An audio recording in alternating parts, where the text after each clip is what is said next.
Pour la résolution, il faut revoir et l'eau qu'on a parce que nous avons la réunion va faire la liboso circulaire basiliaki. Tout d'abord, Macambo. Les communes balais au 26 égale 1, n'a pas de 26 cité, parce que papa Simon a 4 à 26, mais battu à l'obligé, 4 à papa Simon, dans des qu'on a été. Papa est tant responsable, toujours pour ça. Le dit nous les Cameroun. Mais normalement, tu as vu la montée pour pas qu'on a mis ça, tu vas qu'elle l'a commis. Papa José, et là, papa Nan. Mutunyo Stazawana, Azape na bandini, ou baïbike, ah, Ngai Nena Lingoma Nazabo, en tout cas, papa Charles, son ammoniété, bien té. Nape Nazabo, c'est papa pour l'ammoniété, bien té. Alors, Bilo Wana Togo Lingamoté.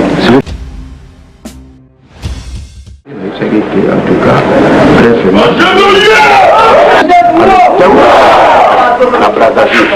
la Brazzaville, c'est cause la peine d'un numéro, il n'y a pas pour les autres. La peine oncle, la oncle, il n'y a pas bien de à samedi. La peine oncle, tu as samedi.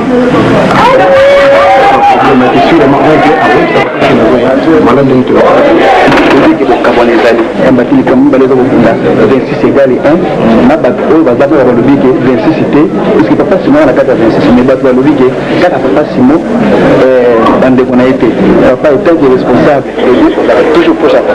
Le dit nous les Cameroun. Mais normalement, tu as vu la montée pour pas qu'on a mis ça, tu vas qu'elle l'a commis.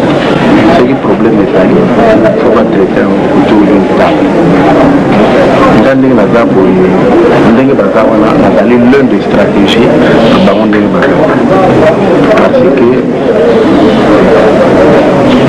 dans le pays sangara na poba ke makamo je les téléphoné tous les jours pour na kopesa bango alors situation est déplorée. Donc la situation est déplorée. On est obligé de revoir les efforts. Maintenant, on doit être Angola, ça est ça. On a pas de news, tout va pour dans la Kaba. C'est le mois d'avril. Ça m'a fait. Donc il y a de façon que tout le monde, tout le monde est pour.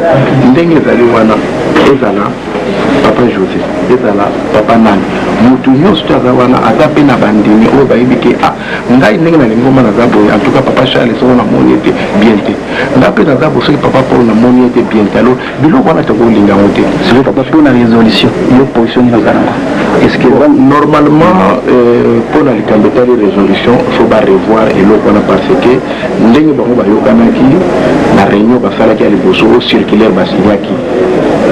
Tout d'abord, Macambo Bango Bakangaki, il faut revenir là dans Macambo pour résolution salam. Bango Bazate et puis Bambuta. Il faut appeler ça compte rendu dans la ligne de façon que besoin solution autour d'une table. Qui ne dit pas que ce qui est résolution est en ami à mon appétit les Ngomba, combien de résolutions salamaté, combien de statuts salamaté dans les Ngomba. Mais tout d'abord, il faut avoir l'amour. Si vous avez l'amour, vous avez la paix. Si vous avez l'amour, c'est un problème. Il y a moi là, tout pas aller, il faut la conseiller de façon que pour nous avoir moyen pour résoudre les situations. Il y a moi là que, bisous normalement, tu es awa. Tout cela papa, tout cela bambota, de façon que pour le voyer moyen, s'il s'agit que Nani papa faut décider de nous, papa c'est moi, on a bandé qu'on a un. On s'en a pété, on s'en a bêté, on s'en a manam. Parce que tant que tu as un lobby, à la libre pour Yamabamoto, je crois que vous allez le bien. Tout ça, il faut étaler réhabilitation, papa c'est le moment auprès du gouvernement belge. Qui est le garant de cette dossier? C'est moi. C'est moi qui traite avec les autorités belges. Parce que quand la voyage de la salle qui est dans Kamba, papa si moi le tout arrêté parce que si la PSA qui ordonne à papa Sami a traité ma Belgique. Donc la situation est comme ça pour ça le dossier en collaboration avec papa Sami. Parce que ça c'est le dossier le plus important pour nous et pour PSA le coup mon Lingomba. Parce que papa si mon était réhabilité. Mais si vous faites la réhabilité dans la Belge, vous faites autour d'une table, la lobby très bien.